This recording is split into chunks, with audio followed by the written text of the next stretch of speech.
The CPM's Kerala unit is known for the immaculate discipline of its cadres across all levels. But ever since Pinarayi Vijayan took over as Chief Minister, this record seems to show signs of fraying, and what started as a trickle is slowly gaining traction. As of now, 3 leaders who seem to have deviated from the hallowed line of discipline includes former Health Minister K.K. Shailaja and 2-term young legislator A.N.Shamseer, not to mention veteran leader P. Jayarajan, a former legislator and District Secretary of Kannur. While in the run-up to the April 6 polls, Vijayan nurtured hopes of retaining office, it was not until the votes were counted on May 2 that the full scale of his victory became clear, bettering the 2016 performance, making Vijayan the supreme and unquestionable leader, not just in Kerala but also at the national level in his party. From there on, Vijayan showed that he is the ultimate boss, and when it came to picking his cabinet ministers, he effected the first shock when he dropped Shailaja despite her handling of the COVID pandemic, and then came the crucial move when he decided to make his new son-in-law,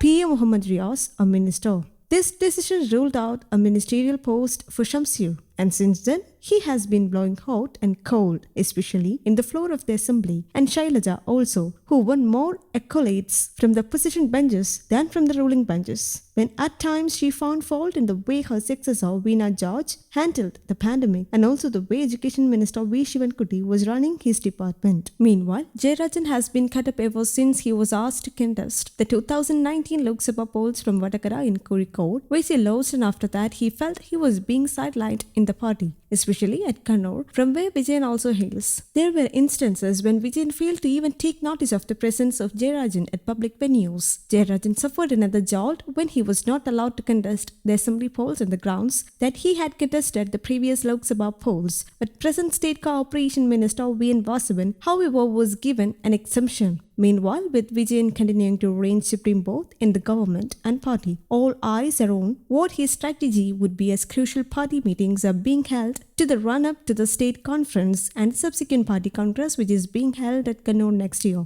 A media critic said there is no doubt that Vijayan continues to reign supreme, and hence it is bad news for anyone who tries to raise their head. In the CPM, there are ways to silence those who create noise, and unfortunately for those who do this, at the moment, their organizational meetings to elect new committees are going on. It is at these meetings the CPM beats out troublemakers, and since their organizational structure is strong and perfect, if they want to sideline any, they do it, and once done, then it is difficult for such people to get back. So, one will have to wait and see what happens at these ongoing party meetings. At the moment, Vijayan is on a winning wicket, the critic said. News Desk Kaumudy Global.